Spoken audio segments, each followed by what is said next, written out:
Dear students, in today's class we are going to talk about prime numbers. Let us begin. An integer p greater than 1 is said to be a prime number if its only divisors are 1 and itself.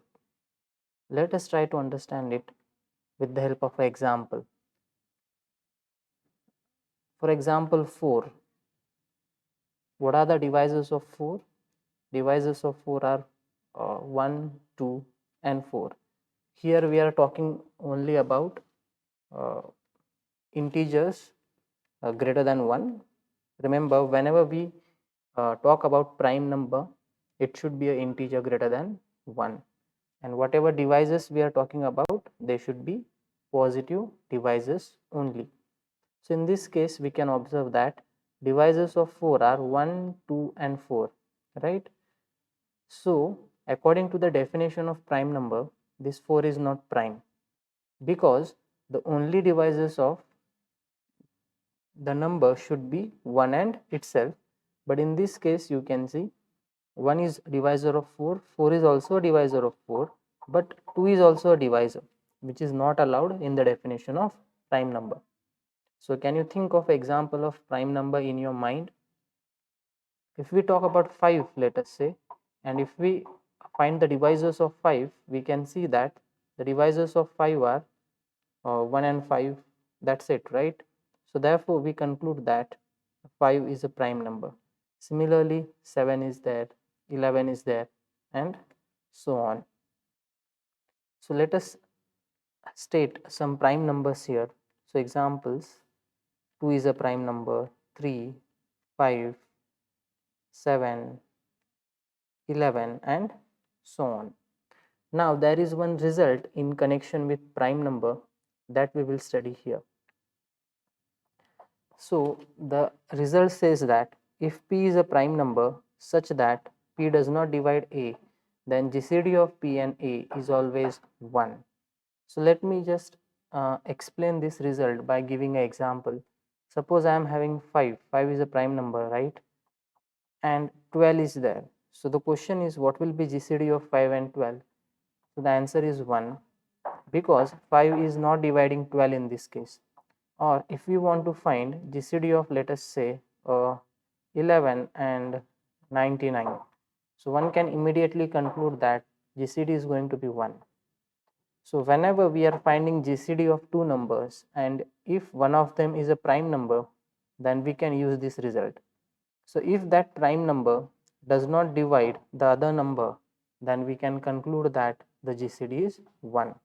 Now let us prove this result.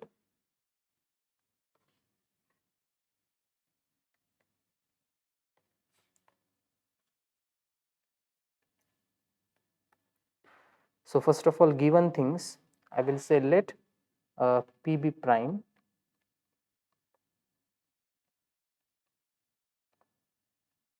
and P does not divides A. Let us call it as 1. Our claim is to show that GCD of P and A is equal to 1. So we are going to prove it by contradiction. So on contrary, I will assume that GCD of P and A is not 1. So I'll say on contrary, assume that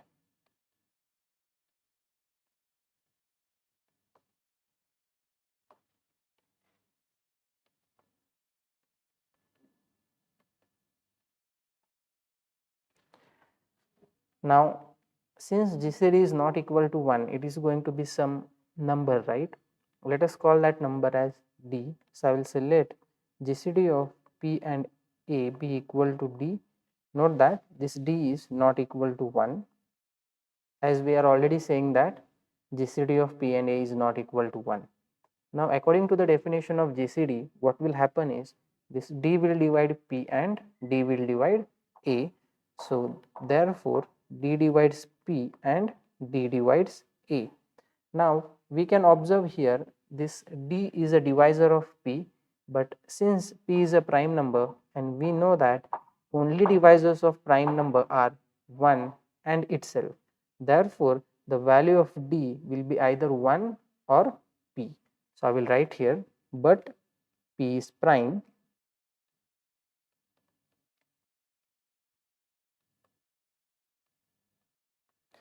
Therefore, D should be equal to 1 or D should be equal to P.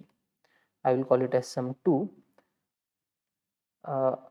As we already know that D is not equal to 1, therefore this D should be equal to P. And if you observe the equation 2 properly, so I am having D divides A over here, and just now we have proved that the value of D is equal to P. So what does it tell us? So if I put D is equal to P over here, we will get P divides A, and which is going to contradict to the fact that P does not divide A, and thus whatever we have assumed is wrong, and therefore what should be right? The GCD of P and A should be 1. So let us write down this proof properly. So what we have proved in this result? We have proved that if we are having some prime number P, and if P is not dividing A, then we can conclude that GCD of P and A is equal to 1.